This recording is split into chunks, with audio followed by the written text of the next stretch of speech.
This is a story about a poor orphan girl that prays for help.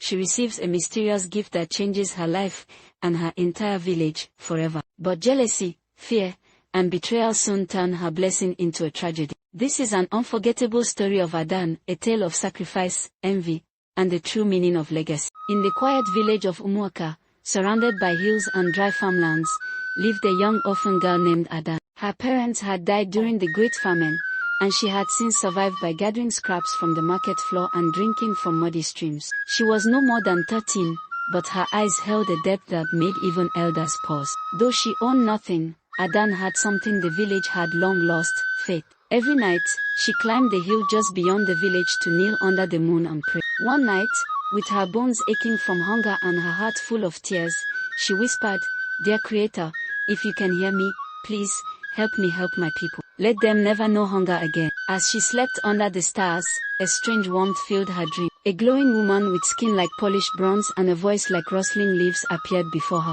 "You have a kind heart," the woman said. "Many ask for power. You ask to serve. Take this." In her hand, the woman placed a single golden kernel of corn. It pulsed with light. "When the sun rises," she continued, "plant this where your tears have fallen. Guard it. Share only with the grateful." Adanne woke with the kernel still glowing in her palm. Trembling with awe, she planted it behind her hut, watering it with her last drop of drinking water. By midday, a stalk shot up from the soil, taller than any man and crowned with ears of corn that shimmered gold in the sunlight. Adanne peeled one cob and cooked it over firewood. The scent was rich, sweet, unlike anything she'd known. She took one bite, then another, and her hunger vanished. The cob remained full, untouched, as if she hadn't eaten from it at all. The aroma drifted across the village, stirring the stomachs of children and elders alike. Curious eyes followed the scent to Adanne's doorstep. Without hesitation, she broke the cob and gave it away. No matter how much she shared, the corn remained whole.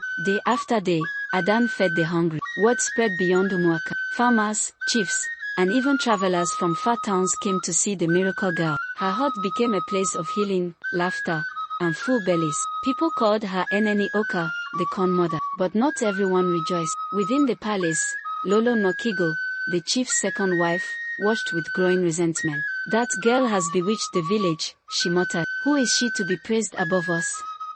She whispered into the chief's ears. Others joined her. Soon, jealous minds twisted the story. "She is no saint," they said. "No one gives without expecting something in return." Late one night, while Adanne slept, a group of villagers, including Lolo Nokigo and a few desperate farmers, crept into her yard. They cut down the sacred stalk and divided the glowing kernels among themselves, hoping to grow their own corn of power. But as soon as the stolen kernels touched the earth, the skies turned black. A wind rose like a beast, howling across the village. Thunder cracked the heavens. The stolen kernels disintegrated into ash. Adanne awoke to screams and smoke. Her stock was gone. The land began to wither. Crops rotted. Rivers dried. Hunger returned with vengeance. And the villagers, the same ones she had fed, turned against her. "You brought this curse," they cried. "You should have left us alone."